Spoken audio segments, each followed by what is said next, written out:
Hey everyone, Jessica here. We've been concentrating on mixed media for a little while, so I thought we would switch back to watercolor and do a watercolor painting today. So I'm working wet on wet, so the first thing I'm going to do is thoroughly wet my paper. Notice I'm using a big brush, and this paper is B paper. It's 100% cotton, and I actually really love it, and it's not too expensive, so that's really nice.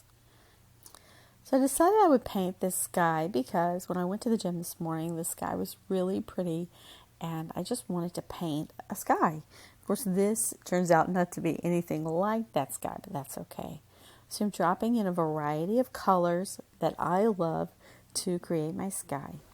And I wasn't really sure what I was going to do with the bottom of the painting at this point. I didn't really have this planned out very well.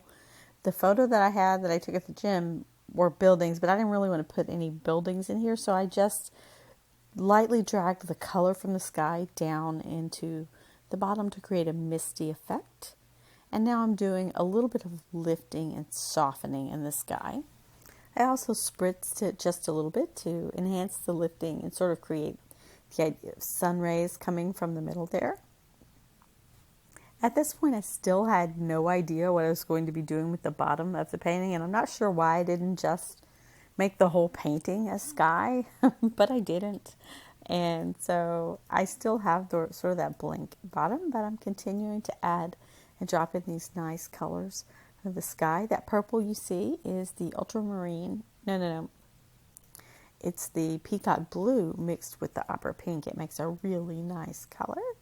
And I'm just dropping in with the side of my brush little dots of color and softening, pulling that color down again because, like I said, I don't know what I'm doing with the bottom yet.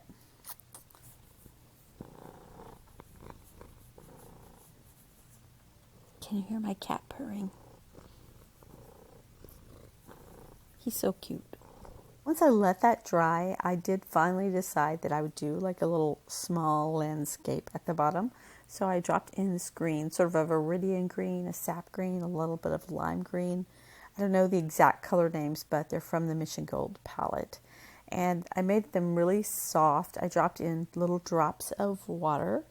And then I thought, oh, I need flowers. So I started splattering in some yellow paint and some pink paint. So those yellow splatters kind of got out of hand, so I had to go back with my brush and kind of clean that up. I didn't really want them in the sky. Looked kind of funny that way.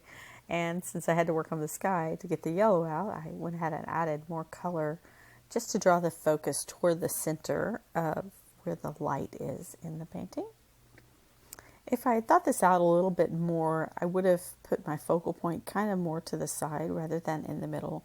But I can always crop this later if I need to. Really liked the flower idea, so I kept going with the splatters. Now the background here is wet, so that pink and that yellow is going to bleed out and soften there, and it's going to just look like there are flowers in the distance. And then I used the pointed side of my brush to just draw some lines like if there were some grasses there.